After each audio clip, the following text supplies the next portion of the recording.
Thank you, Senator Lee. Senator Hirono. Thank you, Mr. Chairman. Mr. Chairman, I share your concerns about the regarding U.S. person queries without warrants and the concerns expressed by a number of my other colleagues. So this is one of the reasons that I have not been able to vote for reauthorizing 702. And when I'm thinking about a warrant in this context, I am thinking about something much less involved than a typical FISC order, and much more like the search warrants that are issued in countless courthouses in our country every day. Last year, federal magistrate judges considered over 140,000 search warrants. Probable cause is not a high bar, and magistrate judges are used to evaluating it. Different provisions of FISA already allow federal magistrate judges to issue certain FISA orders, and I would support a discussion about expanding that authority to this context. For Mr. Olsen, so you've had a chance to, we have met to talk about why can't we have a warrant requirement. The department opposes a warrant requirement because you argue that many of the queries are done before the FBI has probable cause, which says to me that if you had to meet a probable cause requirement, that would already decrease the number of applications. So do you have any reaction to the idea of using federal magistrate judges in a warrant requirement process? Thank you, Senator, and I appreciate the opportunity to meet with you and your staff and to discuss these important issues. The warrant requirement that has been discussed when it comes to Section 702, I think, is not workable and not legally required, and let me explain why.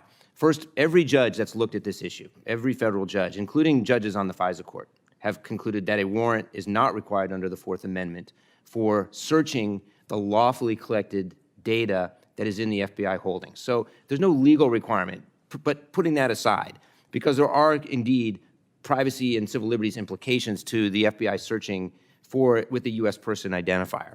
The fundamental problem is that such an approach would be unworkable, and I go back to the hypothetical that Senator Graham described, which is assume the military, our military obtains a cell phone in Syria, and that cell phone has 100 phone numbers on it.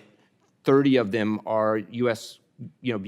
phone numbers, and the person that they get it from is a suspected ISIS member who's plotting against the United States. There may not be, in fact, likely wouldn't be probable cause to search those phone numbers in the FBI database. But with time being of the essence, it's absolutely critical that the FBI, along with other components within the intelligence community, take those phone numbers and determine whether or not we have an ISIS operator inside the United States who's plotting an attack. So we would not have probable cause. We wouldn't be able to take that step. It's not legally required. And if we were required, the sheer number of such requests would simply overwhelm the system. There's no number of FISA court judges or even magistrates who would have clearances, for example, who could possibly manage the number of queries. So it's both not legally required and it's not workable, and it wouldn't protect us. You mentioned that all of the courts that have addressed the issue of Fourth Amendment issues, that they have all found that Section 702 does not require such warrants, but I have information that that is actually not the case. I don't know what specific questions were before particular courts, but several judges, including a unanimous panel of the Second Circuit Court of Appeals, have raised constitutional concerns. And you note that you would want a U.S. person inquiry in the instance where there is a definite connection with a terrorist, for example, but how do you justify the querying of American protesters, for example, or people who have made contributions?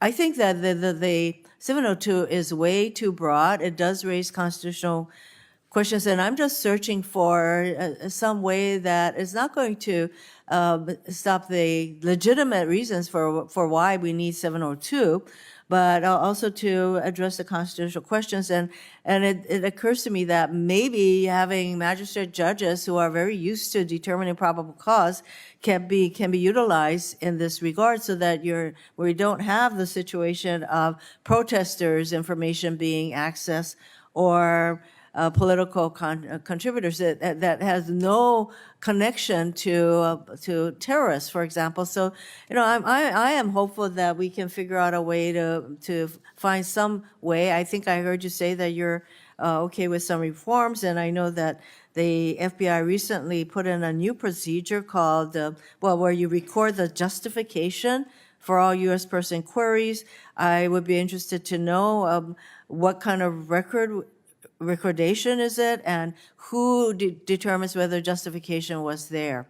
So perhaps maybe you can give me a little bit of enlightenment as to what this record the justification is.